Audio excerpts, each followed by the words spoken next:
Hey there, it's Jackson, and we're going to talk about the next crunchy red fruit release, which is called Eruption, because every one of the 6 wines in this release comes from volcanic soil.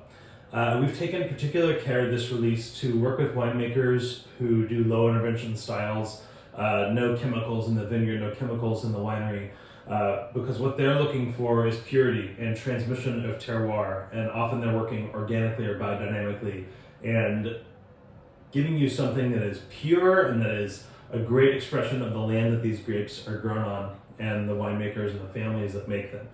So what we're going to start with is this wine from Lyrarakis. This is Greek white from the island of Crete. It's made from Vilana and Vidiano, a little bit of Muscat, a little bit of Sauvignon blanc. But mostly what we're looking for here is the volcanic soil of the Cretan island, and as well just kind of that salty saline quality that comes with a wine grown near the ocean. And you get that immediately off this wine. It's got bright lemony characters, it's got salt, it's got this great texture on the palate. To me, this is a wine that begs to go with seafood because of that saltiness. It's also a 2016, so it's got a little bit of age, just adding a little bit of texture to that. I think that makes it really cool. Another volcanic island white wine. This one's called Branco Vulcanico, and this comes to us from the Azores, Portugal's island out in the middle of the Atlantic Ocean. And these are black volcanic islands, and when you grow grapes on them, they drive their roots down deep because the soil is very poor. And so it actually makes for a really great place to grow wine.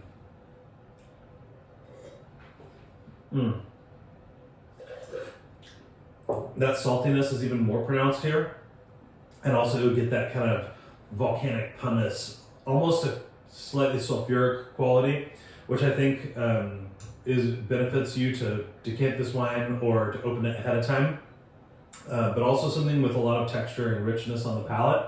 So definitely pair this with seafood. I think seafood with a little bit more of like a heavy preparation, like smoked salmon or grilled salmon or halibut would be really cool with it.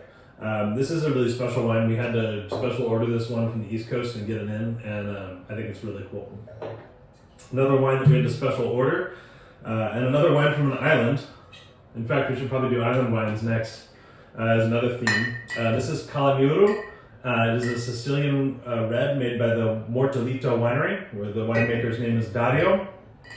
And this is a blend of Frappato and Nero d'Avola. And those are 2 southern Italian grapes, specifically to Sicily, where Frappato provides that really elegant, light colored quality and lots of aromatics, and Nero d'Avola gives you the punch. And so you get a little mixture of this really bright, tart cherry fruit, and then this kind of heavier baked fruit coming from that Nero d'Avola. A little bit of a grapey note too.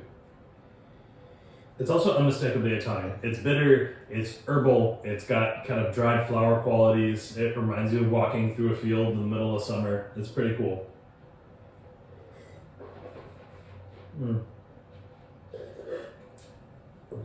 The wine's so precise. It's so lifted and bright. It would be perfect for pizza or pasta. I think eggplant parmesan would be really good with.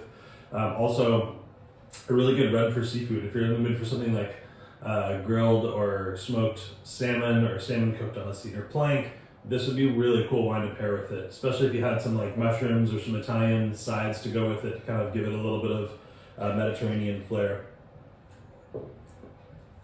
This next one I'm really excited about. This is Macarico, and this is Rosso del Vulcano. So again, it says volcano on the label, so you know this one is true to its origin. This is also from southern Italy. It's from Basilicata, which is kind of in the arch of the boot of Italy, near Campania and Puglia. This is made from the Aglianico grape, which is kind of the Nebbiolo of the south, or the Sangiovese of the south.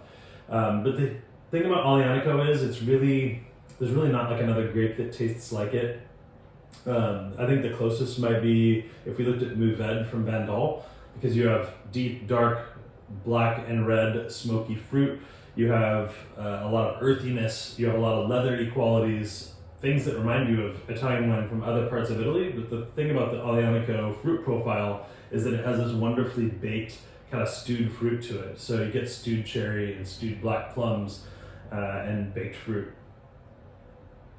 It definitely reminds you of sunshine. I mean, to get grapes that give you this kind of fruit profile, you can't grow them in a cool Northern European high acid climate. This is something that can only be grown on the slopes of a hot volcano.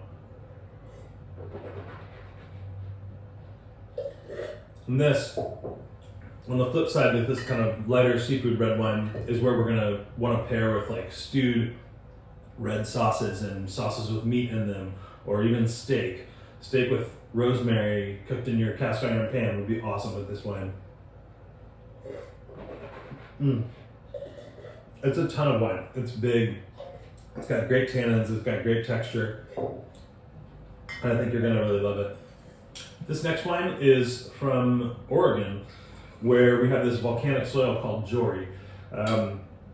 Jory soils dominate in a lot of the Willamette Valley. This is Eola Springs Vineyard, so we're down on the southern part of the Willamette Valley, and this is made by a company called Limited Edition. It's Chad stock and Brie stock.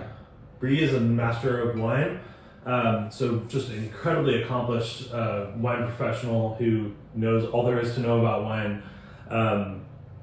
And she and her husband Chad have had this project going called Limited Edition, where they're just taking different vineyards and doing really cool stuff with them.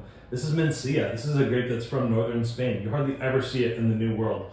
But the few times I've seen producers start to do it in both the Columbia Gorge with Analema and also in Willamette Valley with Limited Edition, this grape is so cool.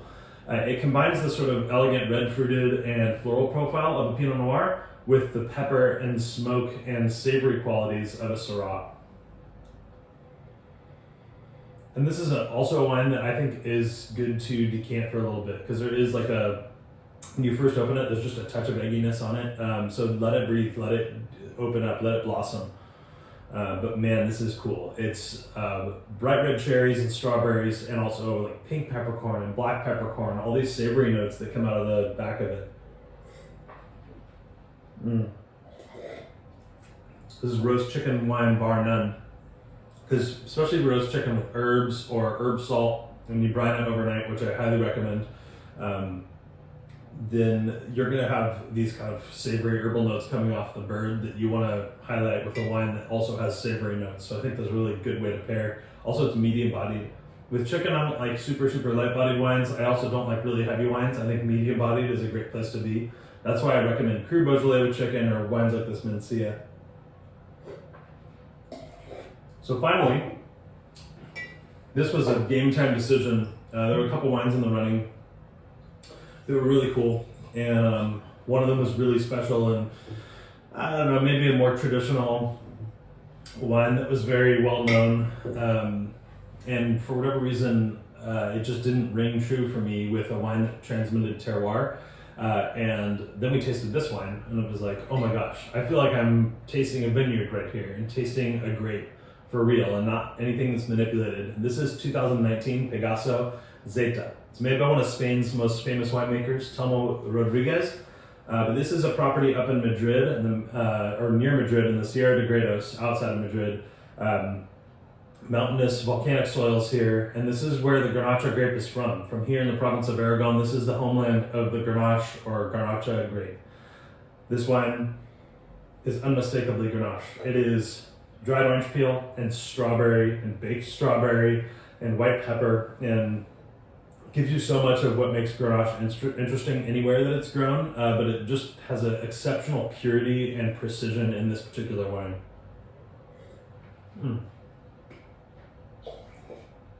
Also, a lot of Grenaches can kind of be big on the nose and then kind of soft or flabby on the palate. This wine's not flabby at all. It's very focused. There's great acidity. There's great kind of fine-grained, silky tannins.